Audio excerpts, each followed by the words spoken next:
Hello and welcome to Ramblings of a 42-Year-Old Man. Chris Smith here with you today, and we are going to cover a pair of movies, actually.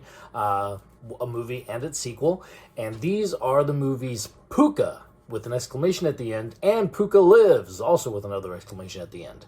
Now, these are part of a Hulu anthology series called Into the Dark. And what it is even though it's, kind of streaming based, and you think of it as like a TV show, but it's not a TV show. It's a series of movies. And what they did for this Into the Dark is every month they would release another one of these films and kind of had some sort of a theme or center around the holiday that happened that month. Pooka was episode 3 of the first season of this idea, and that took place in December of 2018. So we'd had October, we had a Halloween theme, there was a Thanksgiving theme, and now this Pooka one was a Christmas theme. Now you think of the name of this, Pooka with exclamation, and you see a picture and there's this like giant, goofy looking, Chewbacca looking big teddy bear doll. And so you're thinking like, horror movie, something like this. Maybe there's a possessed doll or something, goofy like that. So you're going into this movie thinking like you're going to watch some sort of goofy, fun film. And the first Pooka is very not that.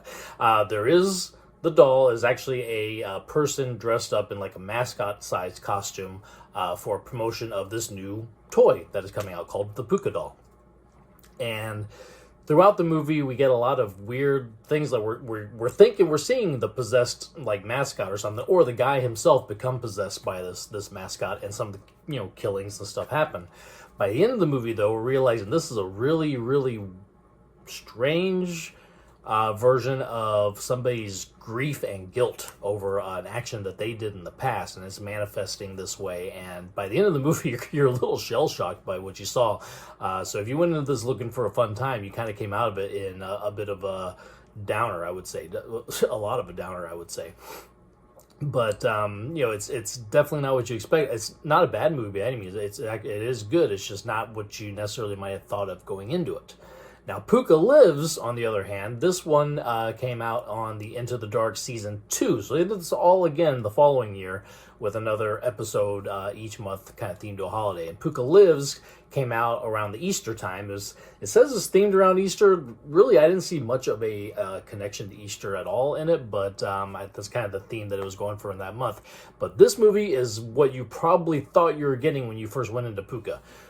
We have crazed Pooka doll killing people. It's more kind of what you thought you were going into. And I should have known, looking at the cast list, that this one would be a lot more fun. It's got Felicia Day and Will Wheaton, who has been in a lot of comedy stuff, and so just a lot more fun, a little more fluffy. It's definitely not the heavy themes that you got in the very first Pooka, but Pooka Lives is definitely more what you thought you were probably getting when you saw the image and the tagline of the original Pooka movie. So I enjoy both of them for different reasons. The other one was definitely more somber and craziness going on. There's it's very hallucinatory.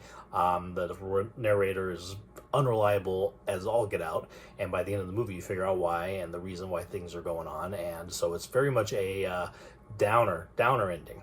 Pooka Lives, on the other hand, is much more fun, much more you almost slasher / demonic slasher, maybe, I don't know, but definitely a lot more fun, definitely more of your normal slasher feel. And by the end of it, you're kind of pumped. It actually leaves you at the end with a pretty cool shot that's kind of getting you excited you would want to see what's going to happen further down the road. But yeah, that one was a lot more enjoyable just when it comes to just having a good time watching it. But both movies are well done. Both movies are made well, and even though they're kind of independently financed. They didn't have a lot of money. This Into the Dark series is backed by Blumhouse, so the Blumhouse formula is get people on board, don't spend a whole bunch of money, and make a lot of money on the back end, right? But they always make good stuff. I don't think I've ever seen anything at Blumhouse that looked bad or looked cheap. I think they always do a great job with what they're given.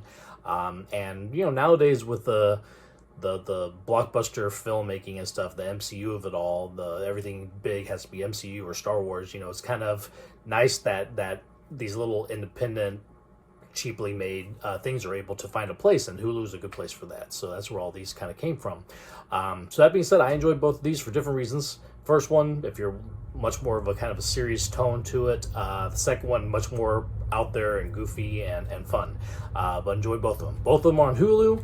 You can stream them right now if you want to. And yeah, good time either way. Just kind of depends on what flavor you're feeling at the moment. Do you want something fun? Go with Pooka Lives. Do you want something a little more serious, a little more make you think? That's Pooka.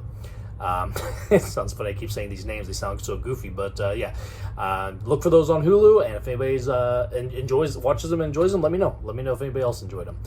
Thank you for listening to me ramble today, and we will be back again soon. Thank you.